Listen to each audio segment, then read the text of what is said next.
Hi team, Miss Swan here to talk to you about chapter five.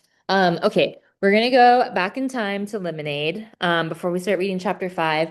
And I want you to think, if you're looking at the slideshow on Canvas, there's images that are on the slide for you. The first slide is, or the first image is from the very beginning of the film when Beyonce's in that water room and then she emerges, and how we talked about the whole symbolism of the goddess Oshun and how it's this symbolism of fertility and that Beyonce is being reborn in that moment.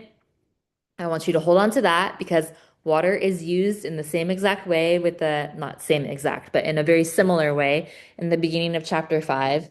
And then I also want you to hold on to this image that is featured in the slideshow on Canvas. If you guys can remember from the formation video, there's this image where Beyonce is wearing like a wide brim hat and she's wearing an old dress with jewelry. When the woman who's described who shows up in chapter five, I want you to imagine that.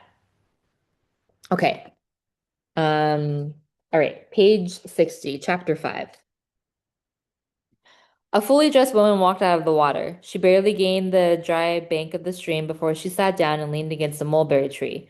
All day and all night she sat there, her head resting on the trunk in a position abandoned enough to crack the brim in her straw hat. Everything hurt but her lungs most of all. Sopping wet and breathing shallow, she spent those hours trying to negotiate the weight of her eyelids. The day breeze blew her dress dry, the night wind wrinkled it. Nobody saw her emerge or came accidentally by. If they had, chances are they would not have hesitated before approaching her. Not because she was wet or dozing or had what sounded like asthma, but because amid all of that, she was smiling. It took her the whole of the next morning to lift herself from the ground and make her way through the woods, past the giant temple of boxwood to the field, and then the yard of the slate gray house. Exhausted again, she sat down on the first handy place, a stump not far from the steps of 124. By then, keeping her eyes open was less of an effort. She could manage it for a full 2 minutes or more. Her neck, its circumference, no wider than a parlor service saucer, kept bending, and her chin brushed the bit of lace edging her dress. Okay, this woman walks up out of the water. So we read in the very beginning of the introduction that this is the first image that Toni Morrison had when she imagined this book. Remember, after she saw the newspaper clipping about the history of Margaret Garner, she quit her job. She's standing outside the bank of the Ohio River. She imagines this woman rising up out of the water. And this is beloved because she's wondering, like, okay, anyone can speculate of whether or not Setha did the right or wrong thing, but the real person who's going to have a say in that is going to be the actual child that was killed. Um, so if this is the baby ghost, I want you to think about all of the, and write down in your journals, what are all of the details that she reveals to us about this woman that make her seem baby-like? Okay, we have everything hurt but her lungs most of all. Okay. I know you don't remember when you were born, but the first thing that you do, first thing most babies do when they're born is that they do cry. Okay. Because your lungs are adjusting because you breathe amniotic fluid for 9 months and then you emerge and all of a sudden you're expected to breathe oxygen. Um, she's sopping wet and breathing shallow. She sleeps long periods of time. Her eyelids are heavy. She takes a really long time to lift herself from the ground, and then it takes her a long time to get to 124. She can't keep her head up, much like a baby can't. And so her chin keeps brushing the edge of her dress. Okay, I think that's it for right now. Let's keep reading. Women who drink champagne when there's nothing to celebrate can look like that. Their straw hats with broken brims are often askew. They nod in public places. Their shoes are undone. But their skin is not like that of the woman breathing near the steps of 124. She had new skin, baby skin, lineless and smooth, including the knuckles of her hands. By late afternoon, when the carnival was over and the people were hitching rides home if they were lucky, walking if they were not, the woman had fallen asleep again. The rays of the sun struck her full in the face, so that when Setha, Denver, and Paul D rounded the curve in the road, all they saw was a black dress, two unlaced shoes below it, and Here Boy nowhere in sight. Okay, remember Here Boy from the very beginning of the book? The dog that gets slammed up against the wall by the baby ghost, and it breaks its face, pops its eye out of its socket, and breaks its ribs and its leg. Yeah. When Here Boy knows that this woman has arrived, Here Boy is like, your boy is out. So Here Boy is dipped, and then that's how we kind of know that this woman is a ghost that's come back. And then Denver says, "Look, what is that?" And for some reason she could not immediately account for. The moment she got close enough to see the face, Seth's bladder filled to capacity. Okay, so she sees the woman's face, and all of a sudden she's like, I need to go to the bathroom. She said, "Oh, excuse me," and ran around to the back of 124. Not since she was a baby girl being cared for by the 8-year-old girl who pointed out her mother to her had she had an emergency so unmanageable. She never made the outhouse. Right in front of its door, she had to lift her skirts, and the water she avoided was endless. Okay, so Seth is like, dang, I haven't been able to not hold it since I was a baby. Um, and so she goes around back to use the bathroom. And then she says, like a horse, she thought. But as it went on and on, she thought, no, more like the flooding the boat when Denver was born.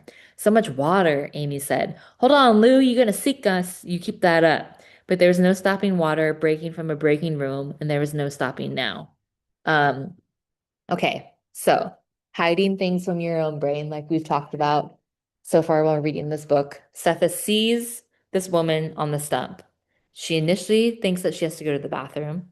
She goes around the back to go to the bathroom, and then she realizes this isn't like I'm going to the bathroom right now. This actually is a rememory of when she gave birth. So she's like, oh, this is like when my water broke. Okay, so it's like her body is signaling to her that's your child. Her brain is not registering it. Okay. Um, she hoped Paul D wouldn't take it upon himself to come looking for her and be obliged to see her squatting in front of her own privy, making a mud hole too deep to be witnessed without shame.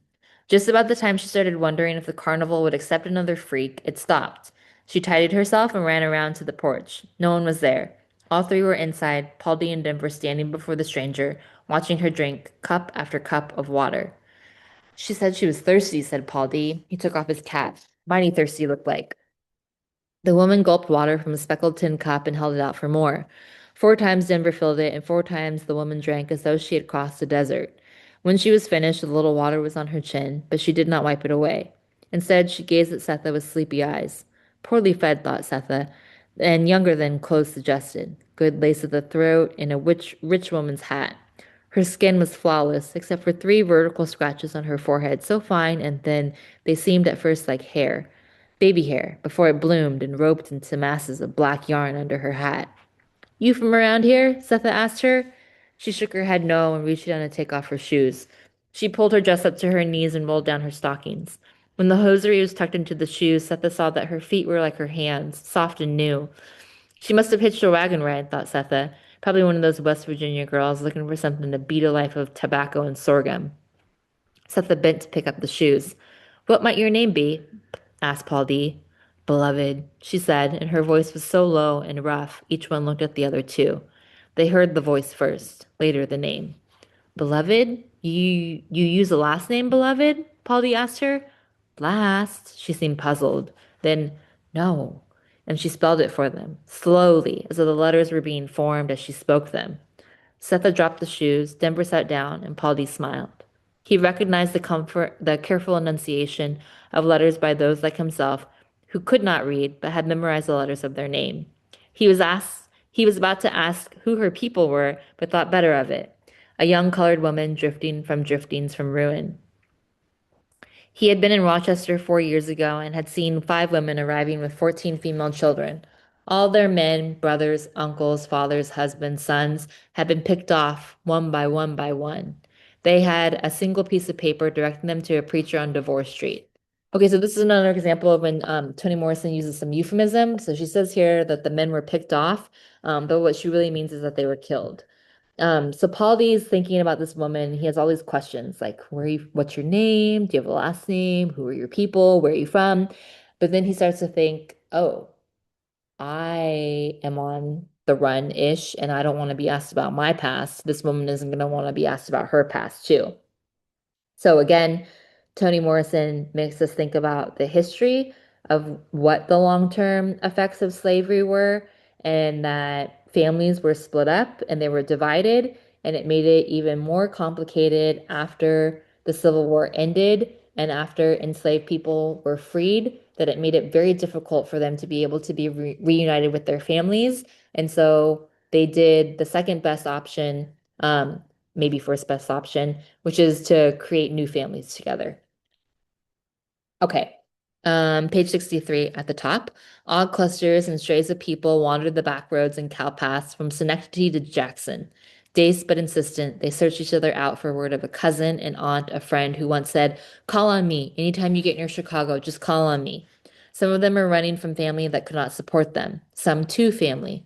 Some were running from dead crops, dead kin, life threats, and took over land. Boys younger than Bugler and Howard, configurations and blends of families of women and children, while elsewhere, solitary, hunted, and hunting for were men, men, men. Forbidden public transportation, chased by debt and filthy talking sheets. They followed secondary routes, scanned the horizon for signs, and counted heavily on each other. Um, so also Toni Morrison sets us in like how fearful this time was because their like newly found freedom is not really freedom because it takes a very long time for people to emotionally and culturally accept things. And so for people to move around, these freed enslaved people, formerly enslaved, now free people, to move around required a lot of networking because there were still a lot of threats that existed. Like she says here, the talking sheets, which is like her referencing the KKK. Okay.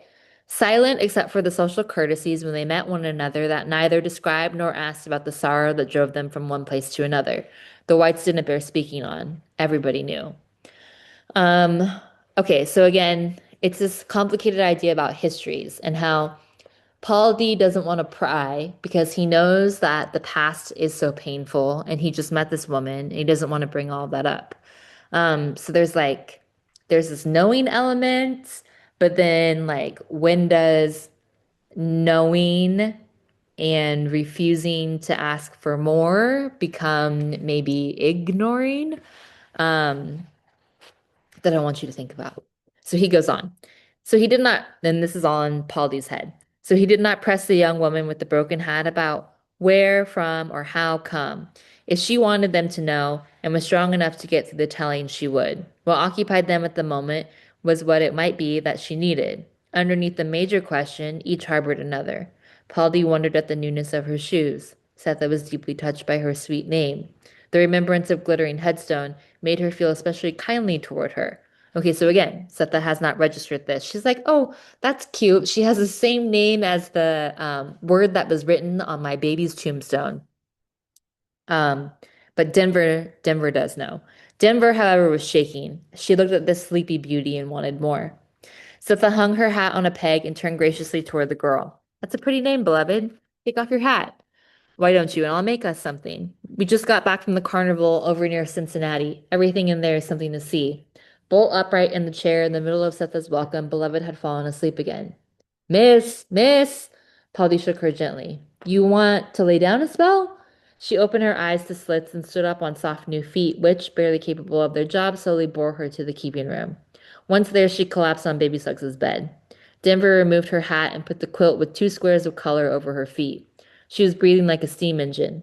Sounds like croup, said Paul D, closing the door. Is she feverish? Denver, could you tell? No, she's cold. Then she is. Fever goes from hot to cold. Could have the cholera, said Paul D. Reckon? All that water? Sure sign. Poor thing, and nothing in this house to give her for it. She'll just have to ride it out. That's a hateful sickness if there was one. She's not sick, said Denver, and the passion in her voice made them smile. 4 days she slept. Again, all the baby elements here. Waking and sitting up only for water, Denver tended her, watched her sound sleep, listened to her labored breathing, and, out of love and a breakneck possessiveness that charged her, hid like a personal blemish beloved's incontinence. Okay, so incontinence is when you can't hold it, and so beloved is wetting and pooping the bed, but Denver is hiding it from Paul D and Setha. So she's essentially taking care of her. She rinsed the sheets secretly after Setha went to the restaurant, and Paul D went scrounging for barges to help unload. She boiled the underwear and soaked it in bluing, praying the fever would pass without damage. So intent was her nursing, she forgot to eat or visit the emerald closet. Beloved, Denver would whisper, beloved. And when the black eyes opened a slice, all she could say was, I'm here. I'm still here. Sometimes when Beloved lay dreamy-eyed for a long time, saying nothing, licking her lips and heaving deep sighs, Denver panicked. What is it? She would ask. Heavy, murmured Beloved. This place is heavy. Would you like to sit up? No, said the raspy voice. Okay, so remember, Toni Morrison is the greatest writer ever, and she's very creative and very intentional. And so she introduced us to this idea of a remembering last chapter. And so when Beloved sits up in the chair and she's in 124 and she says, heavy, this place is heavy. Beloved is essentially bumping up against the memories of all the people who have come through 124 before. Okay, so you should also write that down in your notebook. It took 3 days for Beloved to notice the orange patches in the darkness of the quilt. Denver was pleased because it kept her patient awake longer. She seemed totally taken with those tiny scraps of orange, even made the effort to lean on her elbow and stroke them. An effort that quickly exhausted her, so Denver rearranged the quilt so its cheeriest part was in the sick girl's sight line. Patience, something Denver had never known, overtook her. As long as her mother did not interfere, she was a model of compassion, turning waspish, though, when Setha tried to help. Did she take a spoonful of anything today? Setha inquired. She shouldn't eat with cholera. You sure that's it? It was just a hunch of Paul D's. I don't know, but she shouldn't eat anyway, just yet. Okay, so again, because Denver is treating her like a baby, babies should not be eating solid food yet. I think cholera people puke all the time. That's even more reason, ain't it? Well, she shouldn't starve to death either, Denver. Leave us alone, ma'am. I'm taking care of her. She say anything? I'd let you know if she did. Setha looked at her daughter and thought, yes, she has been lonesome, very lonesome. Wonder where Here Boy got off to, Setha thought. Setha thought a change of subject was needed. He won't be back, said Denver. How you know? I just know. Denver took a square of sweetbread off the plate. Back in the keeping room, Denver was about to sit down when Beloved's eyes flew wide open. Denver felt her heart race. It wasn't that she was looking at that face for the first time with no trace of sleep in it, or that the eyes were big and black, nor was it that the whites of them were much too white. Blue white. It was that deep down in those big black eyes, there was no expression at all. Can I get you something? Beloved looked at the sweetbread in Denver's hand, and Denver held it out to her. She smiled then, and Denver's heart stopped bouncing and sat down, relieved and easeful like a traveler who had made it home. From that moment, and through everything that followed, sugar could always be counted on to please her. It was as though sweet things were what she was born for, honey as well as the wax it came in, sugar sandwiches, the sludgy molasses gone hard and brutal in the can, lemonade, taffy, and any type of dessert Setha brought home from the restaurant. She gnawed a cane stick to flax and kept the strings in her mouth long after the syrup had been sucked away. Denver laughed. Setha smiled, and Polly said it made him sick to his stomach. Okay. So if we go back, you should make note here that Beloved loves sugar. And if we go all the way back, again, Toni Morrison, she's such a genius. If we go all the way back to page 19, and this is the scene where Setha is trying to explain to Paul D about how she was whipped because her milk got stolen.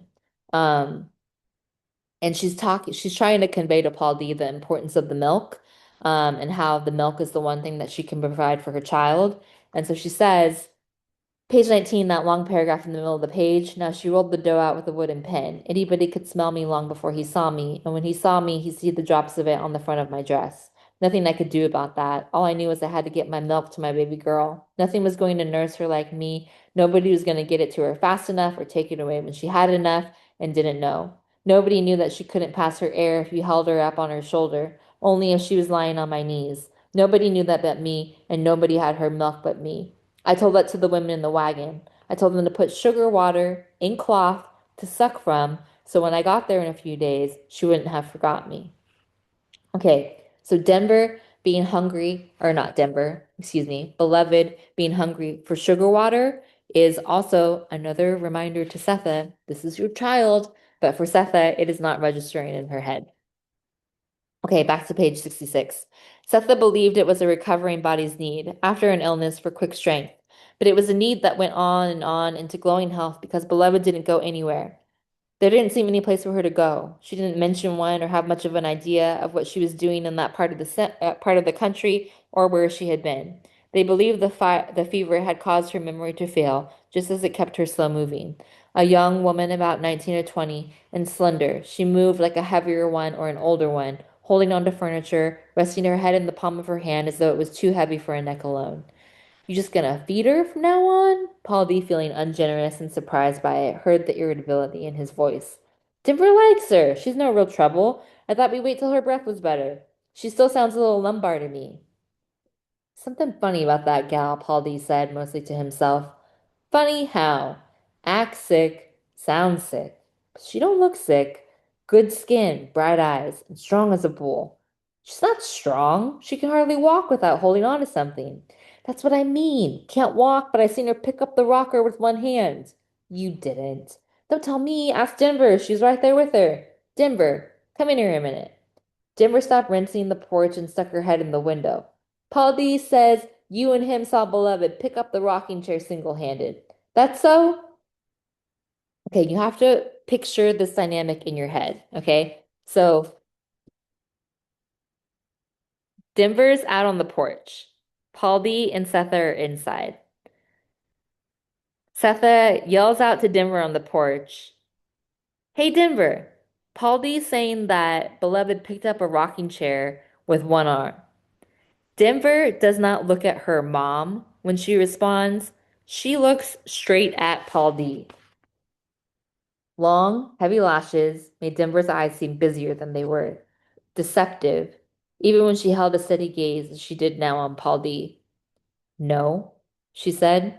I didn't see no such thing. Paul D frowned but said nothing.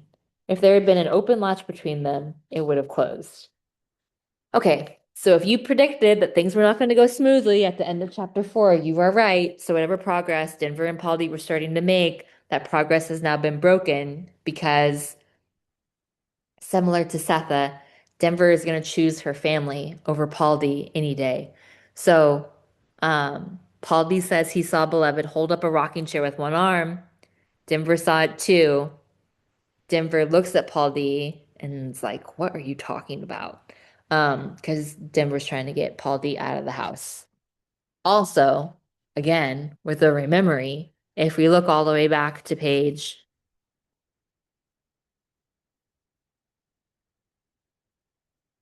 sorry, let me find it. Okay, if you look all the way back to page 21,